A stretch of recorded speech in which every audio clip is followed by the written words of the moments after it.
Since our last video on conditional sentences, we did not get much time to discuss anything further. Therefore, a very warm welcome to our new video, and with the news that the video on conditional sentence was well received by the people. Please on record my deep gratitude for all those friends who supported me, and also request you to please click the bell icon and subscribe to the video if you like it. Today we are discussing another important but very simple issue in English language. Though it is very simple, it has got its own relevance and importance in the user language. It is called the sequence of tenses. We know that a sentence may contain a clause or more than one clauses. For example, when I say he was tired, it is a simple sentence which contains only one clause.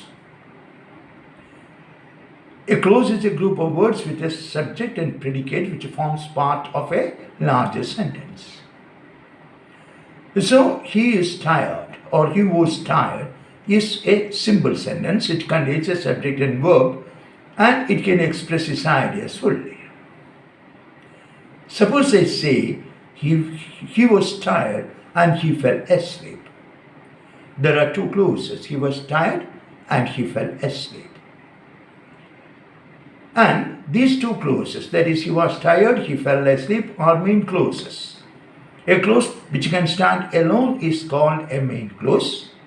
A clause which is dependent on the main clause is called a subordinate clause.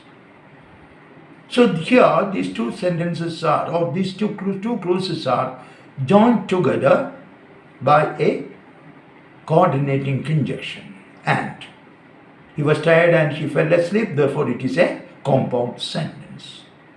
Now let us try to alter that sentence a bit more. As he was tired, he fell asleep. There the main clause is he fell asleep because it can stand alone. As he was tired is dependent on it. Therefore it's a complex sentence. Now we know that a sentence may contain one clause or more than one clause. If a sentence contains more than one clause, that verb in the main clause plays a crucial role in English language. If the verb in the main clause is present or future, we can use any tense in the subordinate clause of our choice. That is, any tense can be used in subordinate clause if it is appropriate. For example, we may say, she says, the child sleeps. She says is the main clause and it is in simple present, and that the child sleep is subordinate clause, that is also in simple present tense. We can say she says that the child was sleeping. Simple present tense which is continuous tense. That is past continuous tense. She says that the child is sleeping. Simple present tense and present continuous tense. She says that the child will sleep. It is simple present tense and future tense. If we use future tense in place of present tense, the same thing may continue. She will say the child sleeps. She will say that the child was sleeping. She will say the child is sleeping. And she will say the child was sleeping or the child sleeps. So we can use any tense of our choice if the main clause, the verb in the main clause is in present tense or future tense. But if the verb in the main clause is in past tense, we should use past tense in the subordinate clause in normal circumstances. She said that the child was sleeping. Or John said Mary did not attend the meeting. Or Joseph said Mary was late for the meeting. That is, if the main clause contains past tense, we should use past tense in the subordinate clause.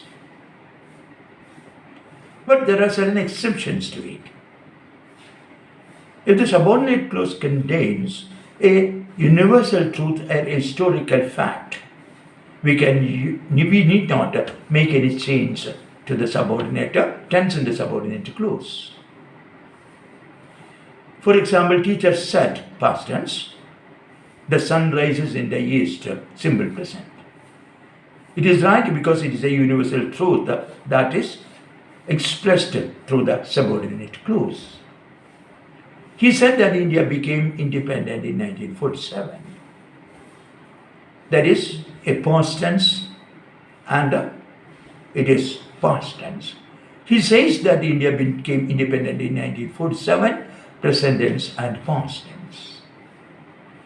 So these rules are very simple and we can remember it and make it a part and parcel of our articulation.